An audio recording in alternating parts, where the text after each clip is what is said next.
Good morning students. आज BA secondary class में international monetary fund यानी कि अंतर्राष्ट्रीय मुद्रा कोष के बारे में बताएंगे। सर्वप्रथम तो हमको ये जानना चाहिए कि इसका जन्म क्यों हुआ या ऐसी क्या स्थिति थी जिसकी वजह से इसका स्थापना की गई है।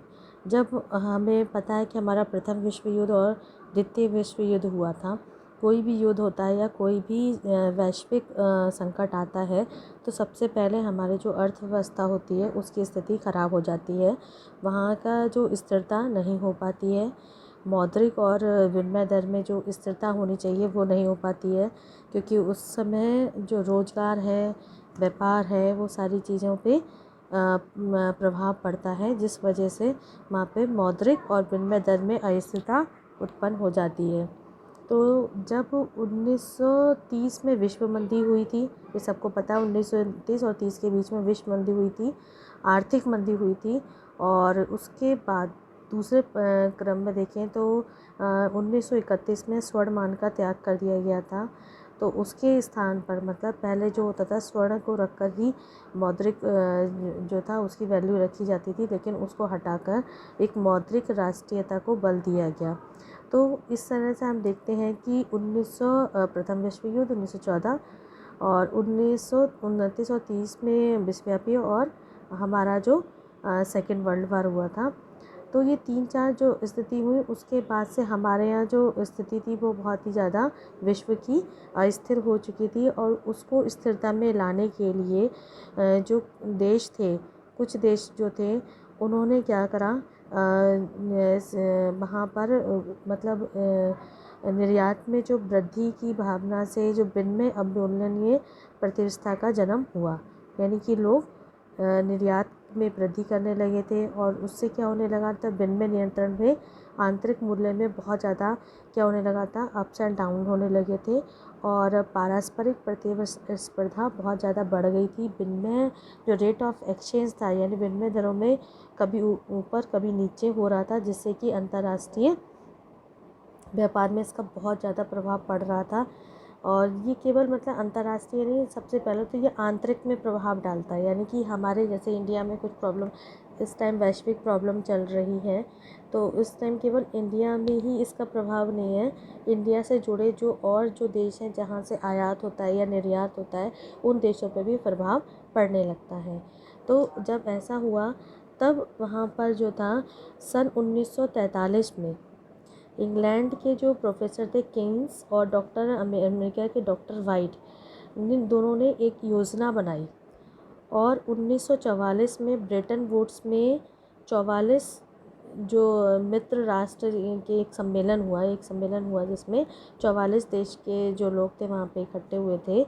देश के जो मेन जो थे वो इकट्ठे हुए, वहाँ पर ब्रेटन वुड्स एक समझौता हुआ। उन्होंने अपना पत्र दिया जिसको कि जो समझौता हुआ उसका नाम रखा गया ब्रेटन वुड्स। तो इन समझौते के परिणाम स्वरूप 2 अंतर्राष्ट्रीय संस्थाओं का जन्म हुआ। जैसे कि आप देखेंगे 2 उसका जन्म हुआ, और एक था इंटरनेशनल मॉनेटरी फंड यानी IMF शॉर्ट में हम लोग बोलते हैं, दूसरा होता है IBRD यानी international bank for reconstruction and development. तो इस तरीके से इनका जन्म हुआ हम कह सकते हैं। और जन्म होने के फिर इसके पीछे फिर उसके बाद देखते हैं हमारा उद्देश्य क्या रहा।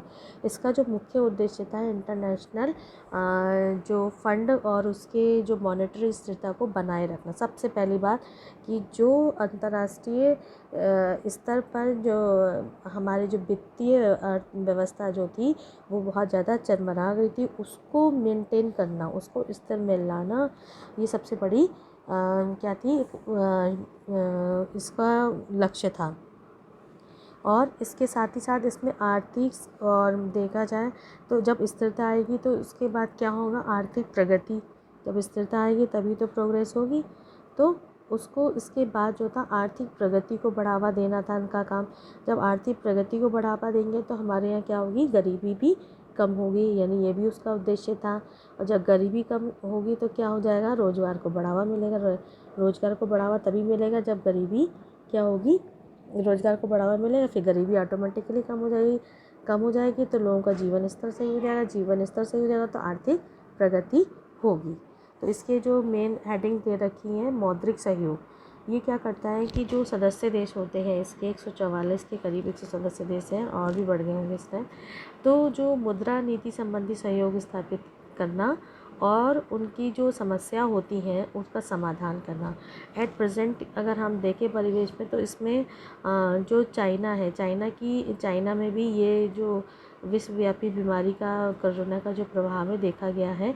लेकिन जब वहाँ पर आर्थिक अगर देखा जाए व्यवस्था, तो उसने बहुत ही संभाल के अपनी व्यवस्था का क्या करा है, तरीके स्थिरता से चलाई जा रही है, क्योंकि उसके यहाँ जो व्यवस्था है वो बहुत ही ज़्यादा उसको नियमित तरीके से उसको चलाया जा रहा है। दूसरा उसमें संतुलन, दूसरा आता है पॉइंट आपका संतुलित अंतर्राष्ट्रीय व्यापार।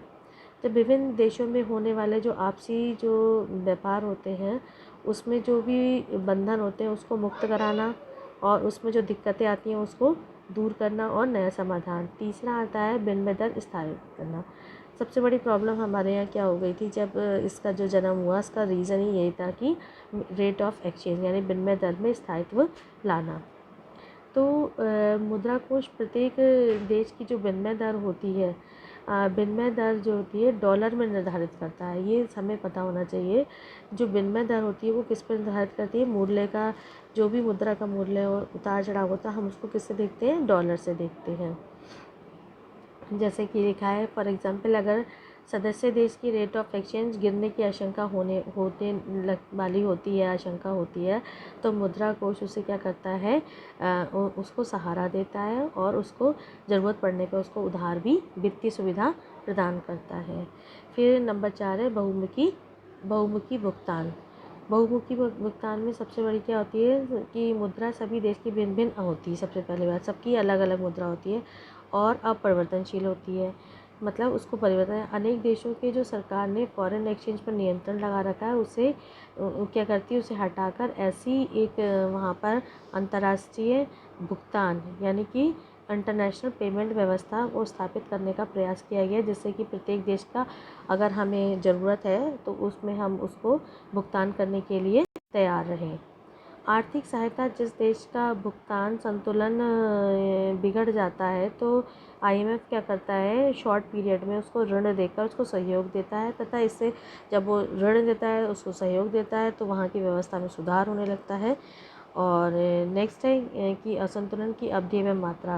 कुछ देशों की जो आधारभूत जो अर्थव्यवस्था का जो संतुलन है वो बिगड़ जाता है, लेकिन जो आईएमएफ के सहयोग से ये जो है जल्द से जल्द ठीक होने का प्रयत्न करता है। ये इसके उद्देश्य थे और इसके जो कार्य हैं वो भी देख लीजिए। सबसे पहले आता है निगरानी, यानी कि सदस्य देशों की वो जो आईएमएफ होता है कि वहाँ पर वो लोग ये देखते हैं, उनके जो सदस्य होते हैं वो ये देखते रहते हैं कि उस देश की जो सदस्य देश की जो नीतियाँ हैं या आर्थिक नीतियाँ हैं और जो वित्तीय विकास के क्या कार्य हो रहे हैं, समय समय पर उनकी समीक्षा या उनकी रिपोर्टिंग दी जाती है।